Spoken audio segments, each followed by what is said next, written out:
Pode criar.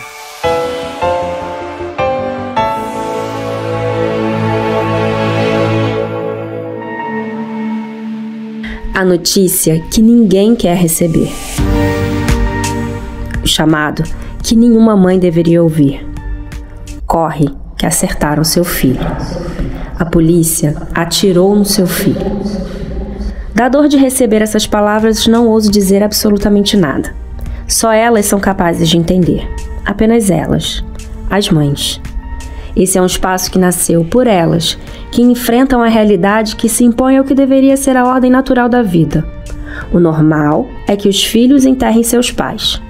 Uma mãe que enterra um filho sepulta um projeto de família, sepulta esperanças, sonhos. Mas aqui, seus filhos não lhes são arrancados por pura fatalidade. É pelo Estado. Quem deveria proteger e zelar, dispara a bala que leva vidas diariamente em favelas e periferias Brasil afora. Este é um podcast para falar de memória, justiça e reparação por meio daquelas que estão na linha de frente dessas lutas. As mães. Só preciso que alguém me ouça. Só preciso que alguém me ouça. Só preciso que alguém me ouça. Eu só preciso que alguém me ouça. Eu sou Viviane Nascimento, jornalista e mestre em desenvolvimento territorial e políticas públicas. Este podcast traz parte da pesquisa da minha dissertação defendida na Universidade Federal Rural do Rio de Janeiro, sob a orientação da professora Suzana Webering. Beijo, Suzana!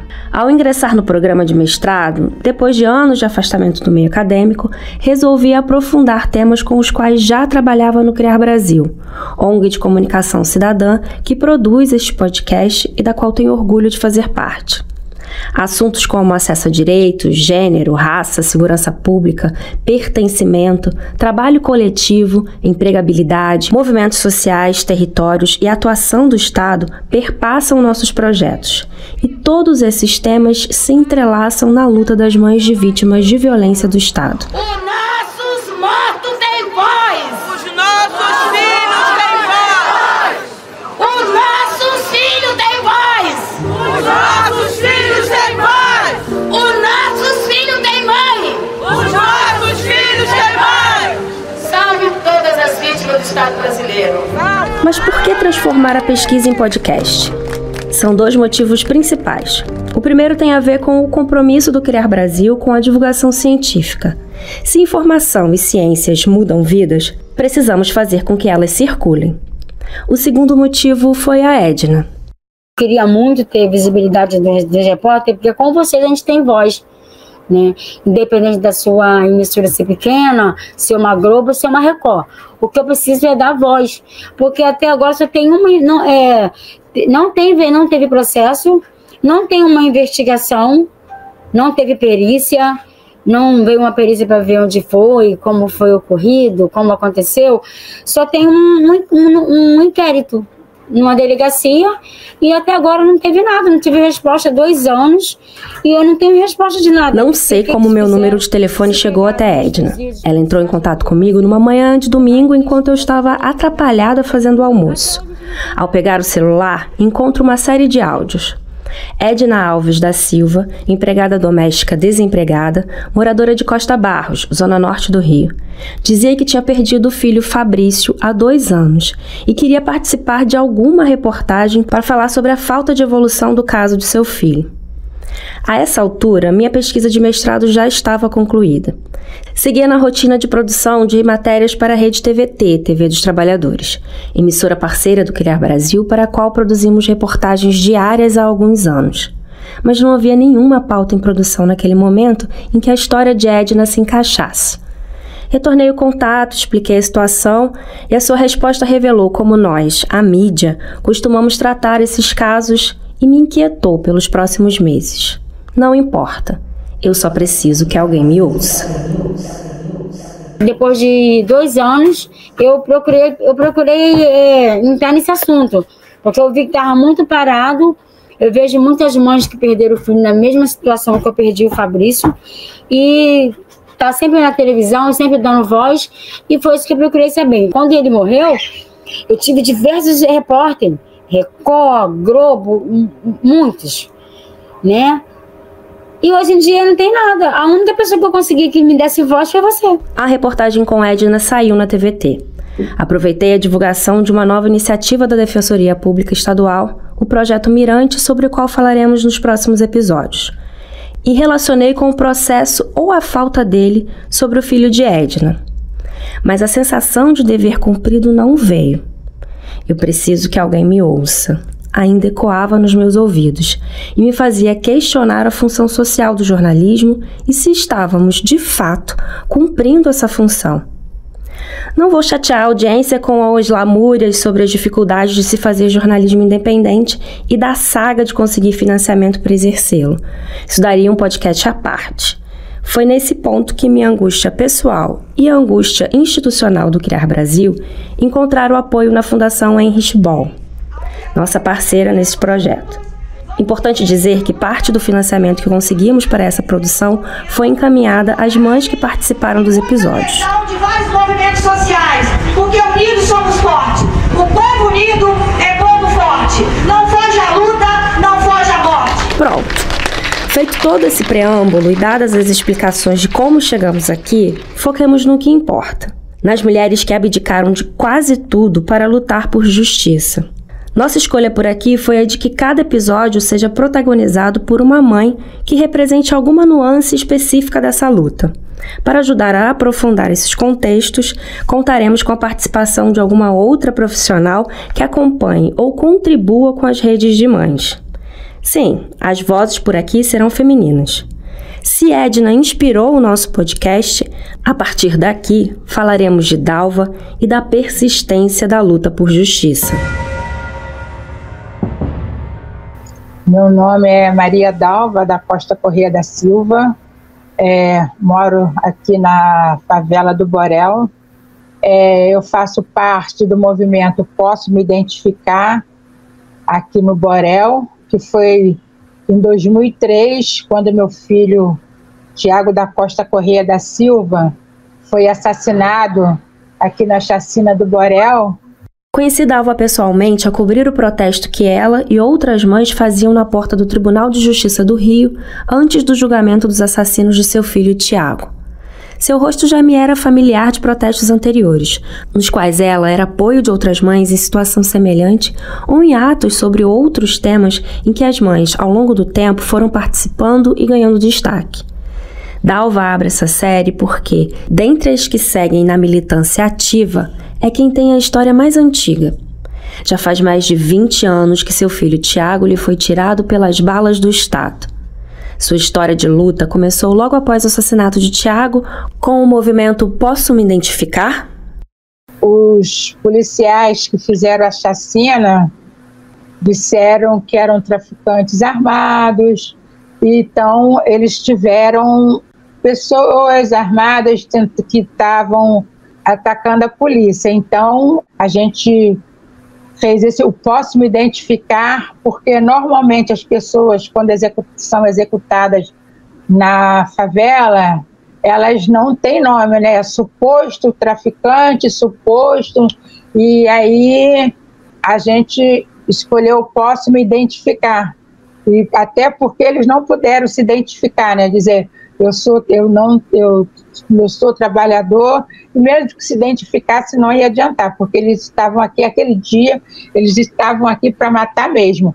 Foi uma retaliação, uma operação vingança, então qualquer pessoa eles iriam matar mesmo. Apesar de ter encontrado pessoalmente com Dalva inúmeras vezes, no momento da pesquisa nossa conversa precisou ser realizada virtualmente, porque a polícia realizava operações sequenciais no Morro do Borel, na Zona Norte, onde ela mora.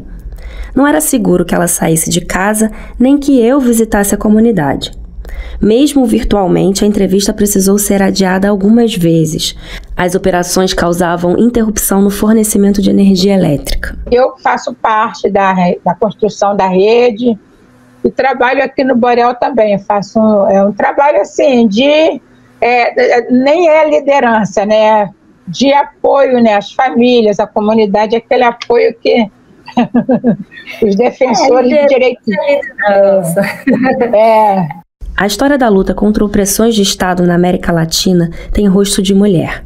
As irmãs Mirabal, conhecidas como Las Mariposas, assassinadas em 25 de novembro de 1960 por se oporem à ditadura de Trujillo na República Dominicana. As avós da Praça de Maio, na Argentina, que se organizaram para denunciar as violações de direitos humanos, além de localizar e restituir às famílias crianças sequestradas ou desaparecidas pela ditadura argentina nos anos 1970 e 80. No Brasil, Zuzu Ângel e Eunice Paiva dedicaram a vida e seu trabalho a denunciarem os mortos e desaparecidos políticos pela ditadura civil-militar brasileira. Mas quando falamos dos mortos e desaparecidos nas favelas e periferias cariocas, a luta tem rostos como o de Dalva.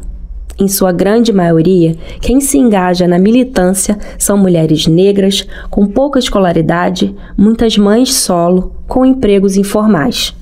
Não só aqui, né, mas a figura da mãe já tem toda uma carga, né, de responsabilidade, mas também é uma figura muito respeitada em muitas situações. Ela é a autoridade para falar sobre o filho em diversas situações.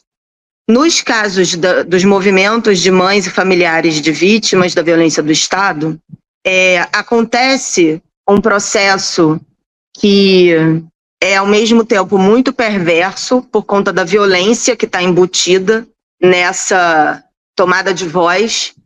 Quem fala agora é Juliana Farias, professora adjunta do Departamento de Sociologia da Universidade do Estado do Rio de Janeiro, a UERJ, que pesquisa violência de Estado, violência institucional e militarização.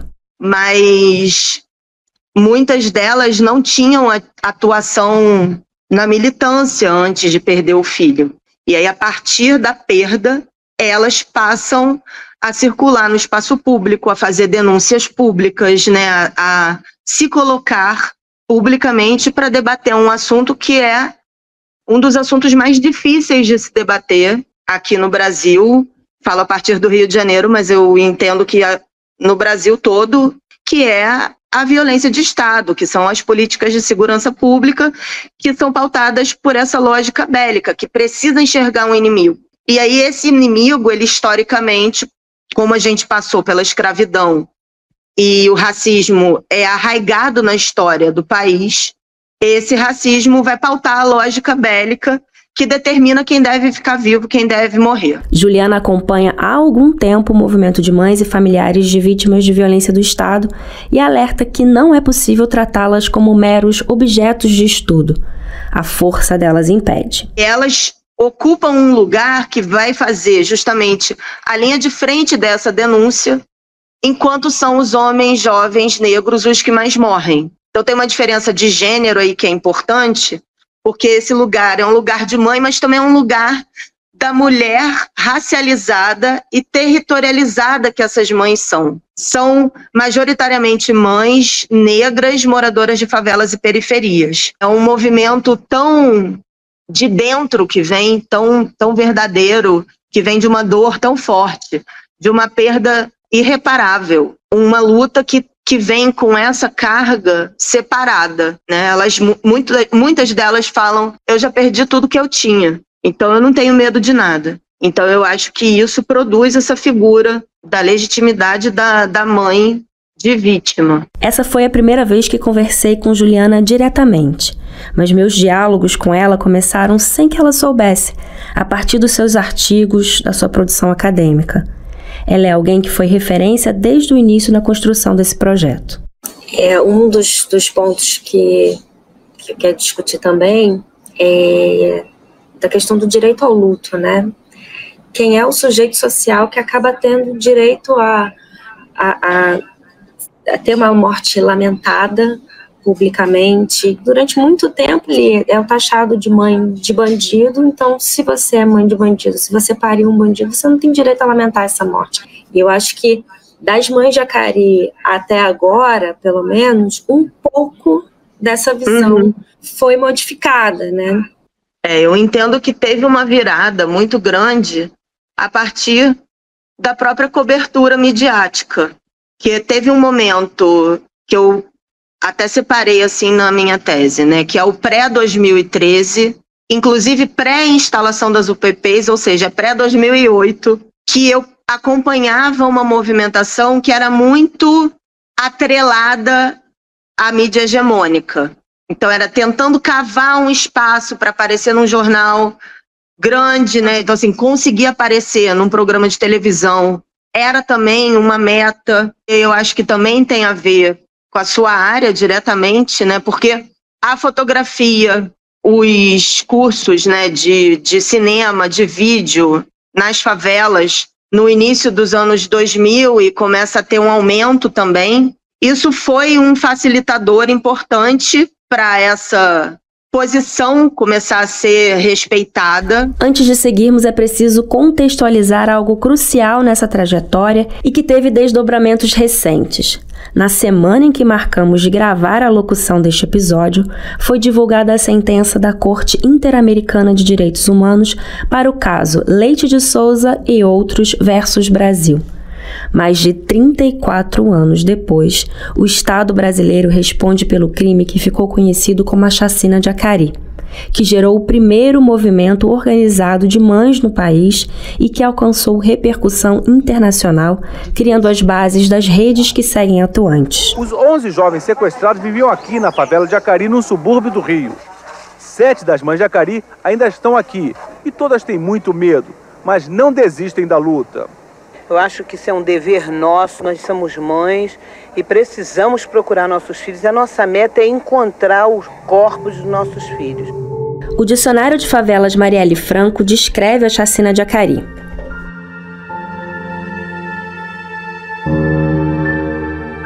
No dia 26 de julho de 1990, quando 11 jovens, sendo 7 menores de idade, da favela do Acari, no Rio de Janeiro, foram sequestrados de um sítio em Suruí, município de Magé, onde passavam um dia por um grupo que se identificava como sendo formado por policiais.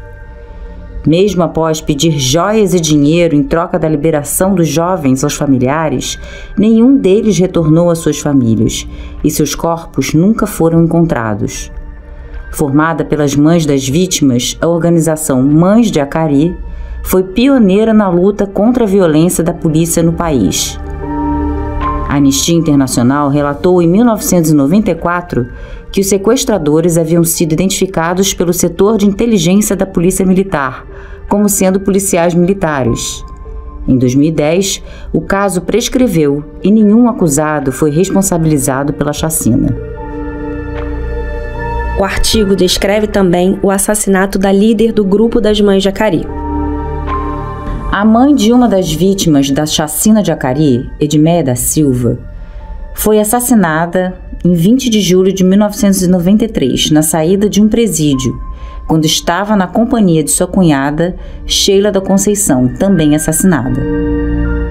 Segundo familiares e Anistia Internacional, Edmeia havia conseguido reunir novas provas sobre o caso do desaparecimento do filho e dos outros 10 jovens de Acari.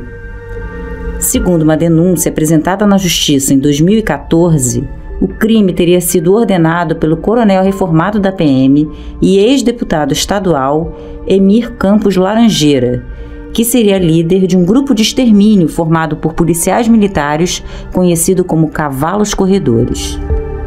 Também foram réus os policiais militares Eduardo José Rocha Creazola, o Rambo, Arlindo Maginário Filho, Adilson Saraiva Ora, o Tula, Irapuã Ferreira, o ex-PM Pedro Flávio Costa, o servidor municipal Luiz Cláudio de Souza, o Mamãe, ou Badi, e o agente penitenciário Washington Luiz Ferreira dos Santos. Tanto o processo da chacina quanto do assassinato de Edmeia se esgotaram de possibilidades na justiça brasileira sem que ninguém fosse responsabilizado. Fato que justificou a denúncia à Corte Interamericana de Direitos Humanos e a condenação do Estado brasileiro. Esta é a primeira sentença para o caso gerado após 34 anos de militância. A Corte Interamericana de Direitos Humanos, em sua sentença declaró la responsabilidad internacional del Estado de Brasil por la desaparición forzada de 11 jóvenes afrodescendientes residentes de la favela de Acari el 26 de julho de 1990. A decisão foi lida pela presidente da corte, Nancy Hernandes Lopes, e determinou que o Estado brasileiro emita as certidões de óbito dos 11 jovens, que construa um memorial em homenagem às vítimas na região de Acari no prazo de 2 anos, e que indenize as famílias pelos danos emocionais e materiais causados, oferecendo ainda apoio médico e psicológico aos familiares das vítimas. Para além do atendimento direto aos familiares, o Brasil também deve incluir a tipificação de desaparecimento forçado no seu ordenamento jurídico, assim como reforçar a capacidade investigativa contra grupos ligados a agentes do Estado, como as milícias e os grupos de extermínio. Por la violación de los derechos al reconocimiento a la personalidad jurídica, a la vida... O que conecta esse caso a Dalva, nossa protagonista neste episódio? Há uma relação óbvia, já que as mães de Acari são fundadoras de um tipo de movimento e de campo de atuação que infelizmente se consolidou no Brasil a partir da violência policial cotidiana. Mas para além disso, quando Dalva perdeu Tiago para o braço armado do Estado, algumas das mães de Acari vieram em seu amparo. Depois que aconteceu a chacina com meu filho, que os moradores e a associação abraçaram as famílias, aí que eu comecei a participar. Esse primeiro apoio você recebeu então dos outros moradores, né? Foi dos outros moradores e logo em seguida os movimentos, que foi as mães de Acari, que começaram a vir para o Borel fazer reunião para a gente poder fazer a denúncia do que estava acontecendo, né? E quem eram os jovens que tinham sido mortos, fazer assim, um dossiê para mostrar quem eram os jovens. Na época, o Estado era nem a governadora, que era a Rosinha, nem o prefeito, né, que era o César Maia, o secretário de segurança, que era o marido da Rosinha, que ele tinha entrado há pouco tempo, né, que era o Garotinho, eles não deram a menor atenção. Então, o que nós fizemos?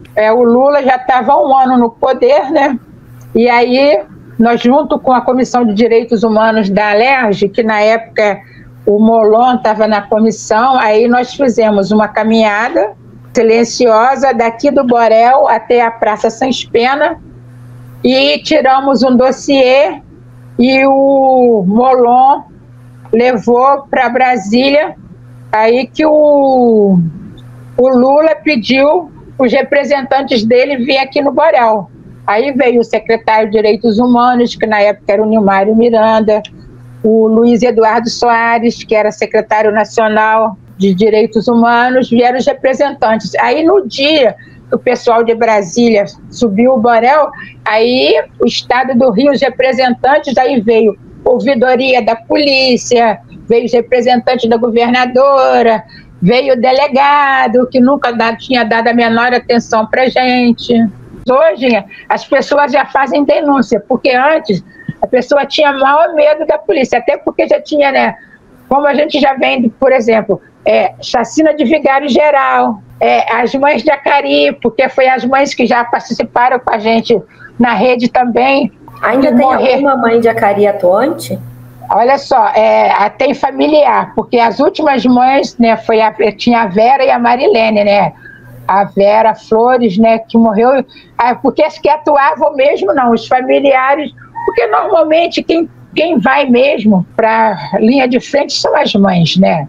Até porque às vezes os pais também já é homem, já fica mais difícil, né? Você tá, porque para a polícia é mais fácil bater em homem do que bater em mulher, né? Eles já ficam assim.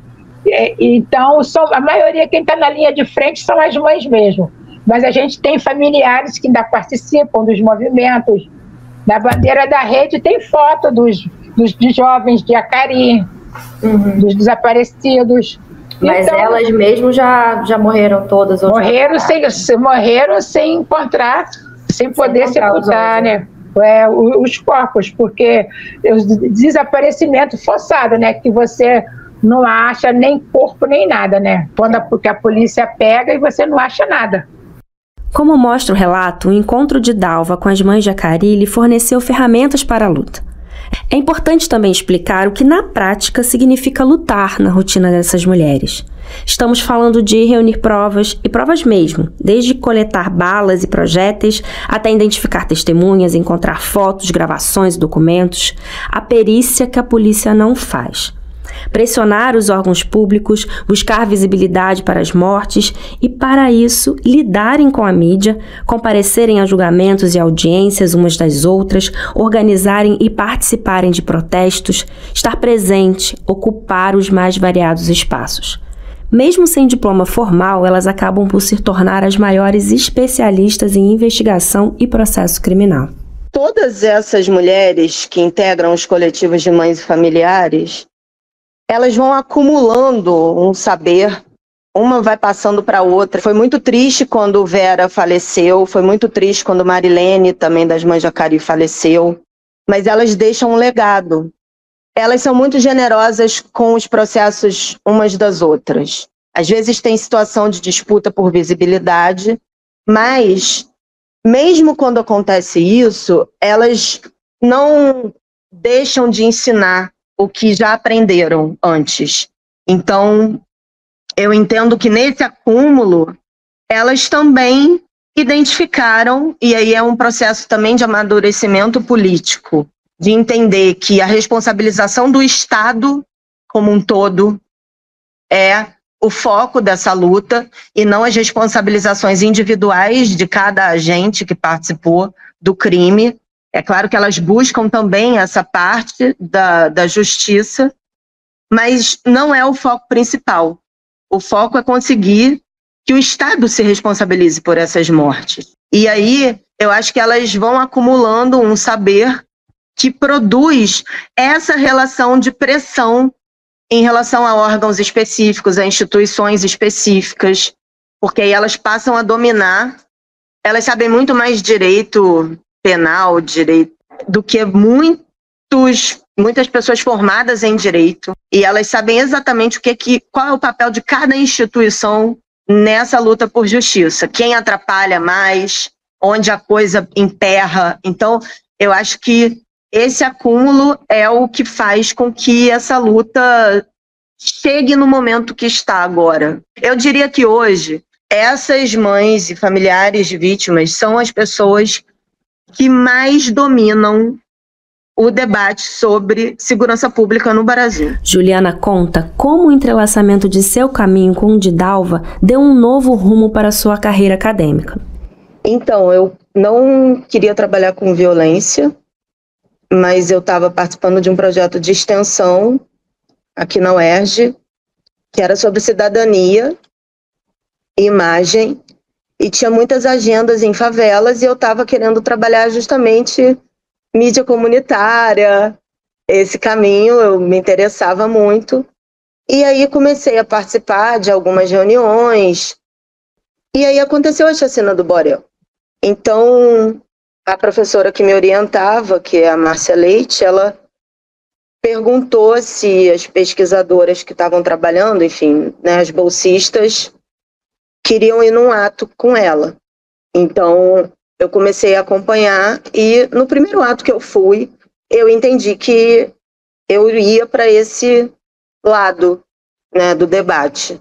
Eu passei a acompanhar as agendas, né, das mães, porque aí, a partir da chacina do Borel, tem toda uma organização, né? Quando eu chego nesse momento, que eu falo que a Dalva foi uma figura importante também para pautar as pesquisas, é porque eu fui entendendo no meio do caminho que justamente elas não eram as pesquisadas.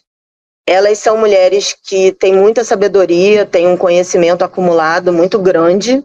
Através desse acompanhamento da rotina delas na sua luta por justiça, eu entendi que o Estado é que era o meu objeto de estudo. O que eu não entendia, o que eu estranhava, como a gente fala nas ciências sociais, né? O que eu estranhava era esse funcionamento do Estado. Como que o Estado administra essas mortes, como que ele produz, mantém e administra, inclusive judicialmente, O movimento Posso Me Identificar, surgido a partir da chacina do Borel, foi o embrião do que hoje é a rede de comunidades e movimentos contra a violência, que há 20 anos segue agregando grupos e iniciativas populares no Rio e fora do estado. Dalva explica essa trajetória. A rede surgiu foi construída em 2004, após a chacina do Borel, porque continuou as mortes nas favelas, né, as chacinas.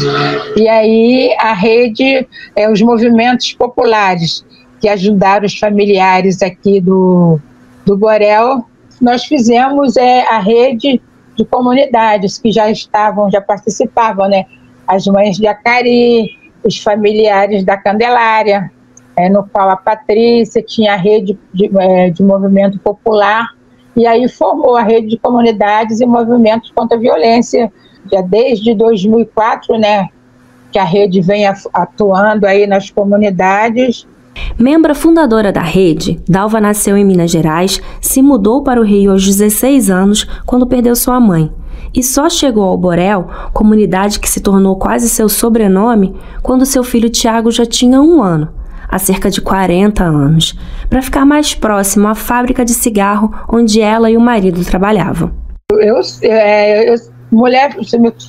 uma mulher preta, moradora de favela, periférica, e o meu marido é branco, mas os meus filhos sempre foram criados, vocês são pretos, são negros, e sempre falava para eles, eles sempre estudaram em escola particular, porque eu trabalhava, né, meu marido trabalhava, então eu falava, cuidado, às vezes quando eles chegavam da escola, falavam, vou dar geral na mochila, porque se eu encontrar, não troca nada com ninguém, porque senão amanhã vão falar que vocês pegou, não sei o quê. Sempre criei meus filhos assim, sabe? E assim, o meu filho começou a trabalhar cedo também, o Tiago, porque ele fez curso de mecânica, com 16 anos ele era jovem aprendiz, foi executado com 19 anos, aí já tinha carteira assinada há 2 anos, porque ele era jovem aprendiz, e assim, ele queria fazer o curso técnico mesmo, porque naquela época não tinha, né, cotas, né? A interrupção trágica e criminosa dos sonhos de Tiago foi realizada por 16 policiais do 6º Batalhão da Polícia Militar. Os mesmos cavalos corredores, que participaram daquela operação no dia 16 de janeiro de 2003 e assassinaram Tiago, Carlos Alberto, Carlos Magno e Everson. Dalva não consegue explicar como, mas conta que soube na hora em que seu filho foi morto, antes mesmo da notícia de fato chegar. As lembranças depois parecem confusas, precisou tomar calmantes. Até no sepultamento do meu filho eu nem sabia quantas pessoas, quantas pessoas tinham morrido, nem sabiam que eram 4, que tinha sobrevivente. Eu só sabia, eu sabia que um sobrevivente estava lá, que estava lá no Andaraí, mas os outros não sabiam, que foi o taxista, faleceu o taxista, o Carlos Magno, que morava na Suíça, que tinha dupla cidadania, né?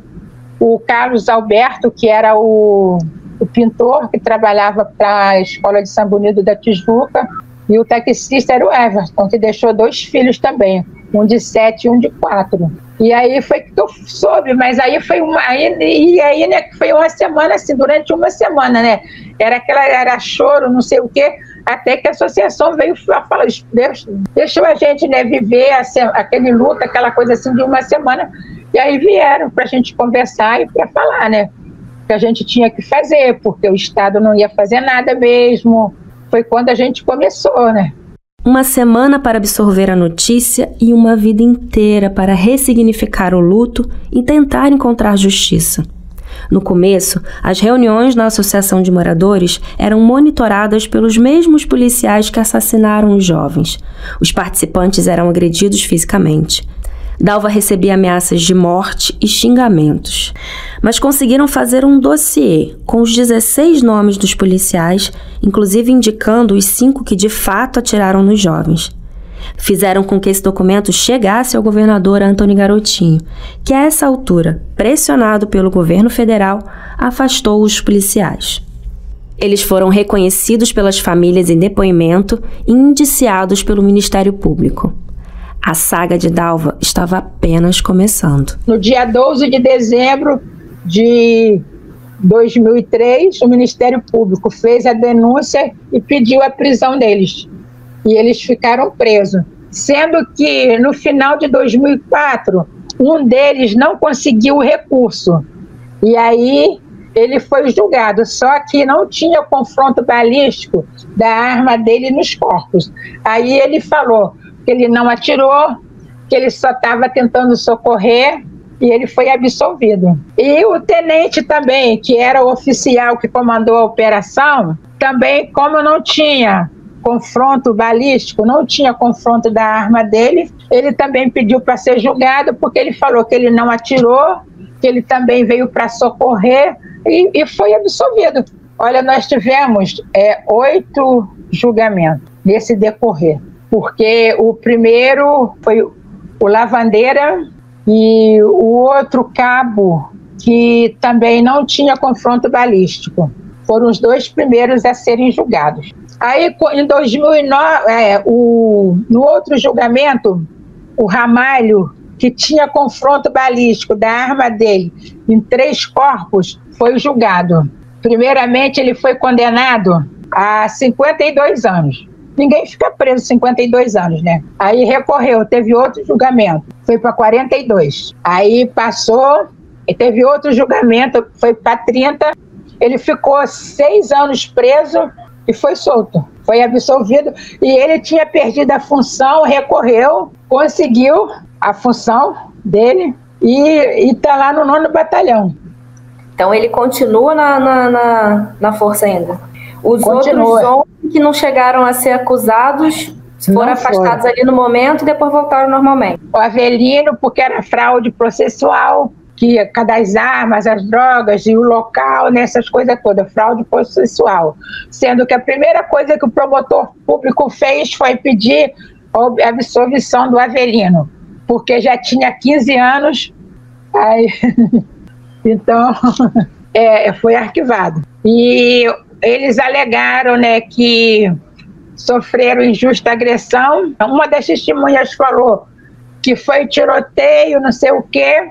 E aí o que aconteceu? De crime hediondo passou para crime culposo e foi arquivado e foi para a Justiça Militar. Então, no geral, quem foi responsabilizado ficou só esses 6 anos preso e ainda voltou a ser policial? Voltou a ser policial. E ele está no Cefap, né? E ele faz treinamento Foi ele que faz... Ele treina novos policiais. É.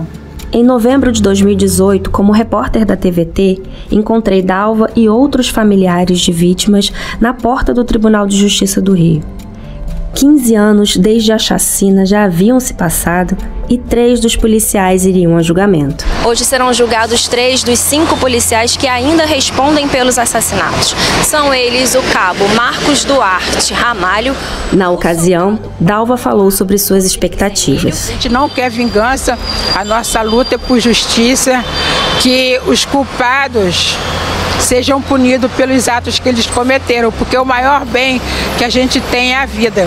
E ninguém tem o direito de tirar a vida de ninguém.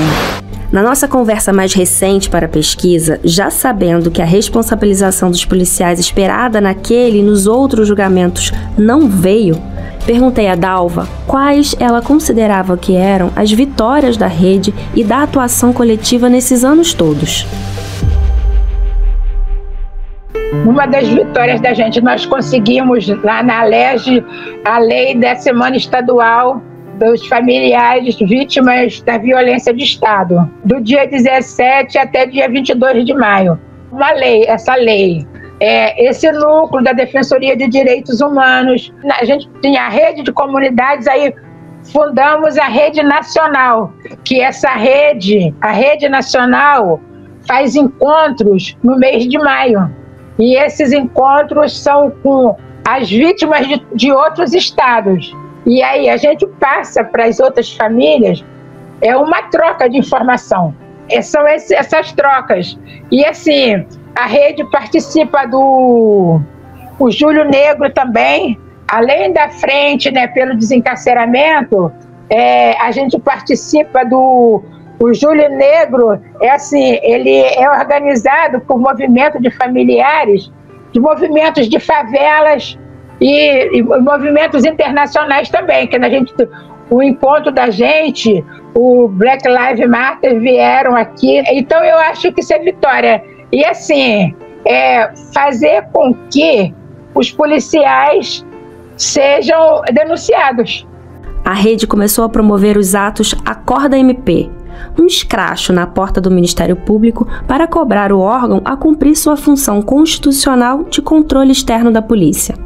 Essa pressão resultou na criação do GAESP, Grupo de Atuação Especializado em Segurança Pública. Quando nós fizemos esse movimento, o Acorda MP, que fizemos a manifestação na chefia da polícia, que nós jogamos vários bonecos cheios de tinta vermelha, espalhamos na porta da chefia da Polícia Civil, que a gente quase foi preso, mas nós botamos os bonecos lá, né?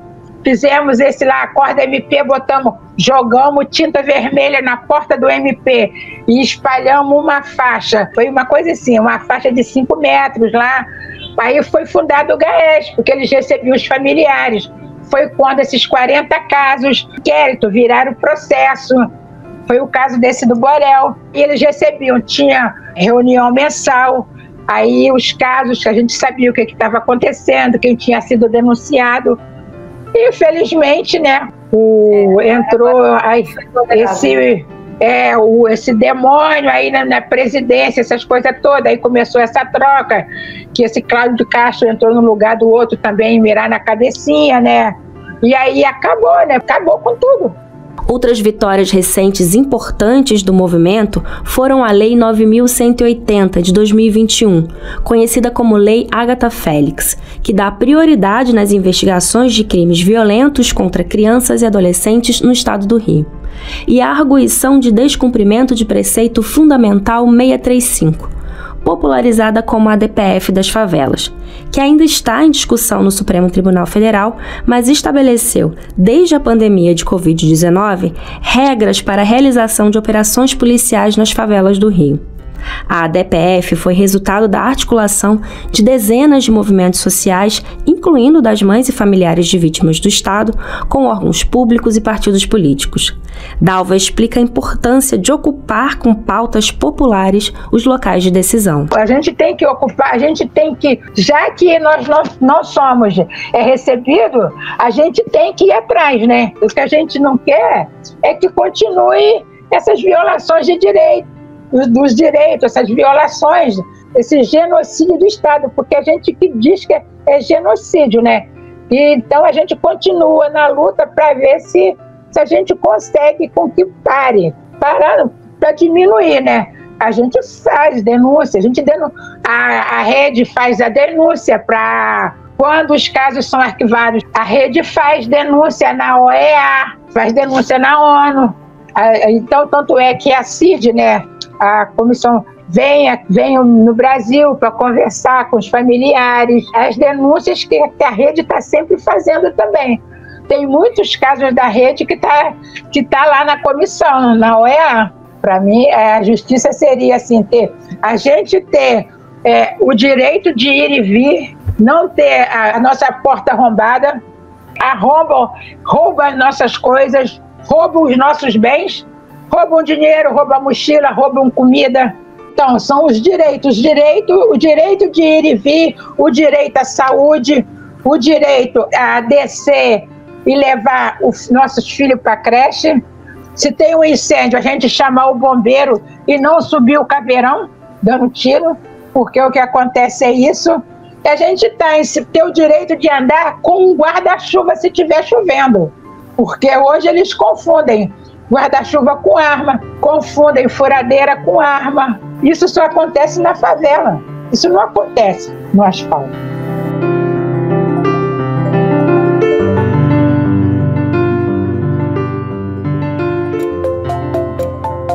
Eu Só Preciso Que Alguém Me Ouça é uma série original do Pode Criar, podcast do Criar Brasil. O Criar Brasil é realizador do projeto, que tem apoio da Fundação Henrich Bol. Eu, Viviane Nascimento, idealizei, roteirizei e narrei este episódio. A produção e a revisão foram de Mariana Teodoro. E contamos também com a voz da querida Isabelle Gomes na leitura das notícias. Engenharia sonora de Douglas Vieira. A identidade visual é do multiartista Alexandre Berçot. A coordenação do projeto é de Márcia Valles. As gravações foram feitas no estúdio do Criar Brasil. Usamos áudios de vídeos postados nas redes sociais, de matérias veiculadas pela Rede TVT e do julgamento da Corte Interamericana de Direitos Humanos, transmitido virtualmente. Agradecimentos mais do que especiais às queridas Edna da Silva Alves, Juliana Farias e Maria Dalva da Costa Correia e Silva. A Dalva é membro fundadora da Rede de Movimentos e Comunidades contra a Violência. E a galera tá sempre precisando de uma força. Você pode acompanhar e fortalecer as campanhas pelo perfil deles no Instagram, @redecontraviolência_RJ. Agora, se você quiser aproveitar outras produções do Criar Brasil, visite nosso site criarbrasil.org.br/podecriar.